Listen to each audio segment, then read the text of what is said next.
Section 3. You will hear two psychology students called Lisa and Greg discussing a project they have to do. First, you have some time to look at questions 21 to 27.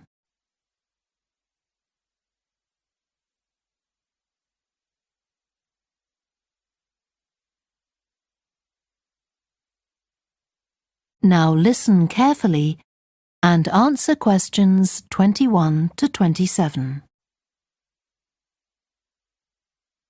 OK, Greg. So I finally managed to read the article you mentioned, the one about the study on gender in physics. About the study of college students done by Akira Miyake and his team. Yeah, I was interested that the researchers were actually a mix of psychologists and physicists. That's an unusual combination. Yeah. I got a little confused at first about which students the study was based on. They weren't actually majoring in physics. They were majoring in what's known as the STEM disciplines. That's science, technology, engineering and math. Yes, but they were all doing physics courses as part of their studies. That's correct. So, as I understood it, Miyake and co. started from the fact that women are underrepresented in introductory physics courses at college, and also that, on average, the women who do enroll on these courses perform more poorly than the men. No one really knows why this is the case. Yeah, but what the researchers wanted to find out was basically what they could do about the relatively low level of the women's results. But in order to find a solution, they needed to find out more about the nature of the problem. Right. Now, let's see if I can remember. It was that in the physics class, the female students thought the male students all assumed that women weren't any good at physics. Was that it? And they thought that the men expected them to get poor results in their tests. That's what the women thought, and that made them nervous, so they did get poor results. But actually, they were wrong. No one was making any assumptions about the female students at all.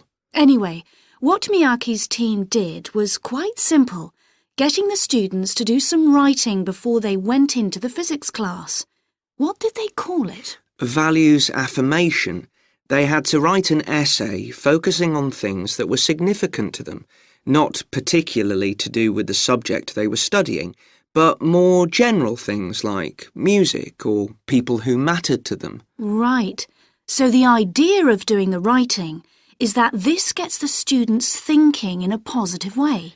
And putting these thoughts into words can relax them and help them overcome the psychological factors that lead to poor performance. Yeah.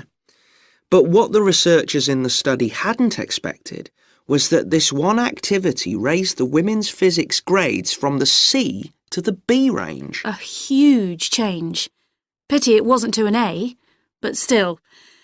No, but it does suggest that the women were seriously underperforming beforehand in comparison with the men. Yes.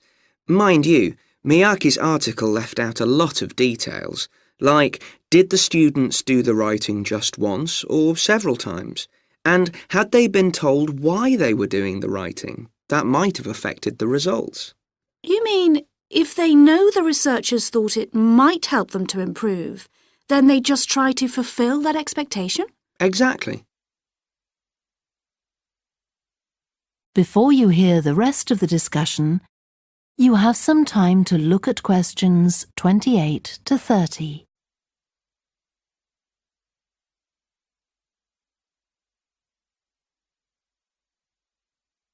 Now listen and answer questions 28 to 30. So anyway, I thought for our project we could do a similar study, but investigate whether it really was the writing activity that had that result. OK, so we could ask them to do a writing task about something completely different, something more factual, like a general knowledge topic. Maybe. Or we could have half the students doing a writing task and half doing something else, like an oral task. Or even half do the same writing task as in the original research and half do a factual writing task. Then we'd see if it really is the topic that made the difference or something else. That's it. Good. So, at our meeting with the supervisor on Monday, we can tell him we've decided on our project. We should have our aims ready by then. I suppose we need to read the original study. The article's just a summary. And there was another article I read by Smolinski. It was about her research on how women and men perform in mixed teams in class, compared with single-sex teams and on their own. Let me guess. The women were better at teamwork. That's what I expected. But actually, the men and the women got the same results, whether they were working in teams or on their own. But I guess it's not that relevant to us. What worries me, anyway, is how we're going to get everything done in the time. We'll be okay now we know what we're doing.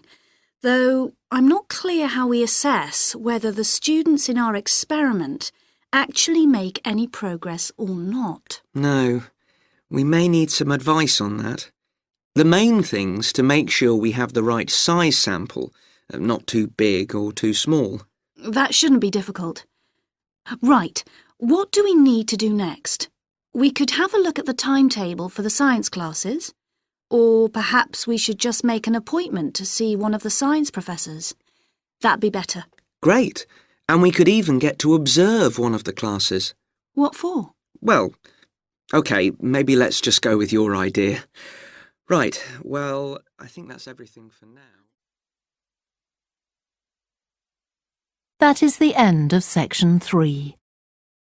You now have half a minute to check your answers.